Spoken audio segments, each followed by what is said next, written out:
صلاة الله سلام الله على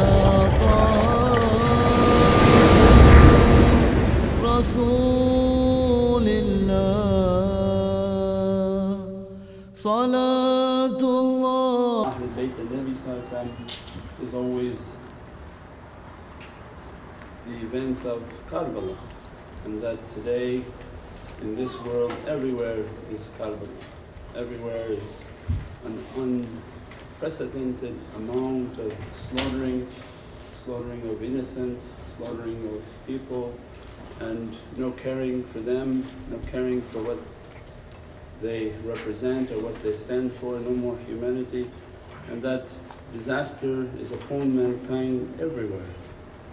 When we remember the life of Imam Hussain for lovers of Sayyidina Muhammad and those who trying to gain faith, trying to increase their faith, increase their taslim and submission and reach to maqam al-ihsan, that it has such a important symbol of faith, strength and perseverance, that he sets a very high standard, the pinnacle of belief, the pinnacle of struggling, and that has a tremendous symbol for us in our lives. That it's not one night and one moment in our year of marifah, but it is a constant reminder. And all the Ashab al-Nabi but for Ahlul Bayt, they have a special place in that reality. They have a special understanding that the extent in which Imam Hussain took upon a order of Allah and the extent in which 73 of the family and companions sacrificed themselves, the extent in which he took his women and children on that caravan, and that the thought, but knowing that they're all going to be in difficulty, but the thought was always a sense of hope for humanity, that if they see us with our family and they see us that we're not here in arms and we're not coming armed to attack anyone, we're coming to spread the love of Sayyidina Muhammad. Means in every aspect is a symbol for us that he came to uphold the sunnah of Sayyidina Muhammad. They were innovating and changing and doing things, and they asked, and the people asked that bring that light of Prophet, bring the sunnah of Sayyidina Muhammad, bring the way of Sayyidina Muhammad that is your inheritance, bring it to our place and bring it to our people. And all they wanted to do was slaughter him, his children, young boys, slaughter the women. They wanted to slaughter everyone, and they didn't care not to. And we see that on the face of this earth now, the Dajjal armies that are all over the world and claiming to be Islam and whatever they're claiming to be. This is the battle of the Antichrist. These are the battles of Dajjal and the Dajjal armies that are upon the earth now. A reminder for ourselves is that they are the symbol of faith. Every time, and all of us have our own examples in life, every time we're struggling, you have to bring back his holy life.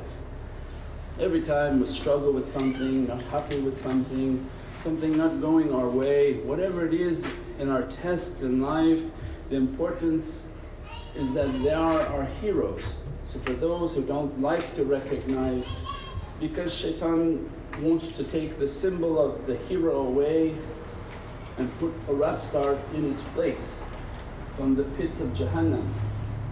But what they want and what Prophet wants for us, from Atiyullah, Atiya Rasul, ulul amri minkum, is that use these heavenly people as heroes, that remember their life, remember the symbol of their struggle, and that it's always a qibla, a way of constantly keeping an even way, an even path. That as soon as something becomes difficult, as soon as we have a complaint, as soon as things are not coming our way, you remember them and you remember how insignificant you are and how your test is so ridiculously stupid compared to them. Because are you real? Are you for real? You're coming to us with this ridiculous complaint? In the lap of your luxury, big homes, big cars, air conditioning, food like abundant, where people are walking and looking to get something to drink and have nothing to drink, no food to eat, 130, 140 degree temperature, and making hijrah, making hajj, all the things that they were doing, just a common day struggle was just to find food and water for your family, to seek shelter from the heat of the sun. And with all our luxuries and all of our happinesses, Mawlana always reminds and says, even air conditioning, can you imagine you're doing hajj with air conditioning? It's ridiculous, you feel ashamed. They were walking and struggling in heat. When they were fasting in 140 degree temperatures, and they were battling while fasting. Because you can't stop the messenger of God. When people say they're going to stop the messenger, it's like stopping postal services, it's a federal offense. Means you can't stop what Allah wants to be sent, and they were fasting. How much their struggles were difficult and how ridiculous our lives are. But we find so many problems and we find things to argue about and fight about and become angered about. But the reason for keeping them an example is it's so high and the station so high and the sacrifice so great that they remind you that put your petty issues down. These are blocking you from Allah's satisfaction. These are not problems that you think you're facing. They're nothing in comparison to what we went through, and we are the family of Sayyidina Muhammad. You would expect with somebody who's the most beloved of creation that their family would be treated like royalty on this earth. And they come as an example moment. We are treated like royalty in the heavens. But this earth by its nature is filled with shayateen, and all they want is to destroy anything that's good, anything that's pure, anything made from haqq. And they remind us. It means that every day we keep that reminder of what we're struggling for. That if we can't struggle through bad characteristics, that is the characteristic that caused Imam Hussain problems, because we have it every day. That's why they say every day is Ashura and everywhere is Karbala. That how such an amazing bird of paradise, the grandchildren of Sayyidina Muhammad that constantly kissed, constantly nourished by his love, he would kiss Imam Hussain on his neck. And he would kiss Imam Hassan on his lips, signifying, I know that you're going to be hit by the sword and you're going to be poisoned. These are the birds of paradise, and they come into our lives and teach that why weren't they able to see our light? Why weren't they able to see our relationship with Sayyidina Muhammad? Why weren't they able to see the importance of our existence on this dunya? And those people were calling azan and praying. Forget about unbelievers, this has nothing to do with unbelievers. Unbelievers, they don't believe, they believe what they want to believe, that's okay. But through the people of so-called belief, why weren't they able to see the light of Imam Hussain? And then he comes into our life and says, yes, because of bad character. That bad character went to the extent of slaughtering the family of Sayyidina Muhammad. So when people don't think that their bad character is a problem, that why I have to fight against my bad character, why I have to fight against my anger and my jealousy. He says, all of those is what caused my Karbala. Why didn't they see the light that they are carrying of Sayyidina Muhammad? Because they had jealousy. So anybody who has a fire, because they want us to understand the root of everything is a fire. So when that fire sits in the heart, it's like the pilot light of your furnace.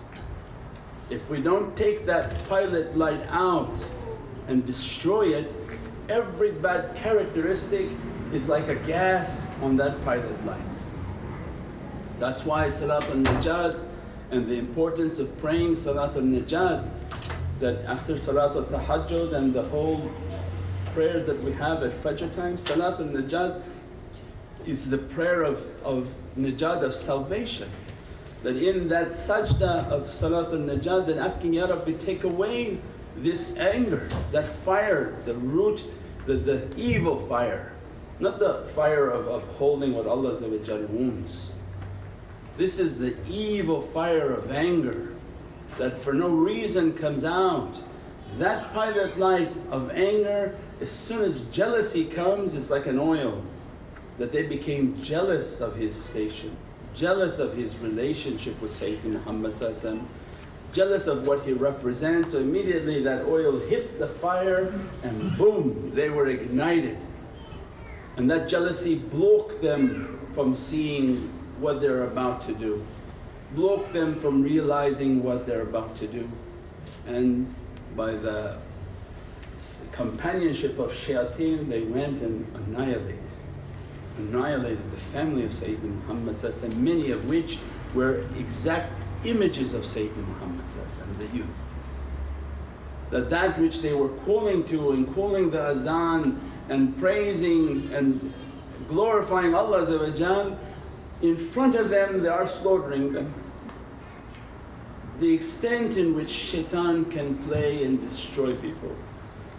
So now imagine without seeing them, without being with them, without that holiness, what chance do we have?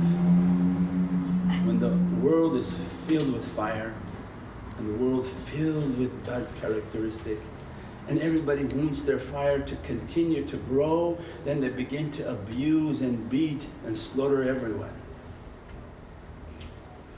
That's why it's the end of the world. And that's why these important lives and these important events, they go beyond religious boundaries. It's not just, okay, this one religion. All of the religions remember this story. It's a story for all of humanity. And it's a timeless story that if you don't control your anger, your Yazid and your shaitan are going to come against Sayyidina Muhammad and going to come against the ahlul bayt of Sayyidina Muhammad and come against the ulul am of this dunya. And as you see all over the world, that's all they're doing now. They fight all pious people, they fight all the real ahlul bayt, representatives of Sayyidina Muhammad on earth. And shaitan making a full-fledged attack, even now going to all the maqams and burning maqams and destroying maqams. Means the life and the day in which we live, such a dangerous day. And that's why that you cry for these events, but I think more important, Imam Hussain is crying for us and what we are about to go through. That if you're not willing to take down your anger, if you're not willing to take down the bad characteristics, if you're not willing to come against jealousy, hasad, all of the bad laziness, any type of bad characteristic, it's going to make you to come against that which you love most. Because you're going to come against Prophet, you're going to come against the order of Prophet, you're going to come against everything that you think you love. And in a blink of an eye you do something that you regret the whole of your eternity. How are they going to face Prophet to describe what they did? Is there a sorry that you can say in the presence of Sayyidina Muhammad? And that's why the way of tazkiyah and the way of purification is so important in our lives. Constantly take an account. Today it's your boss you're fighting, people you're fighting, people you work with you're fighting. Tomorrow it's going to be everyone and everybody going to be under the fire of that oppression.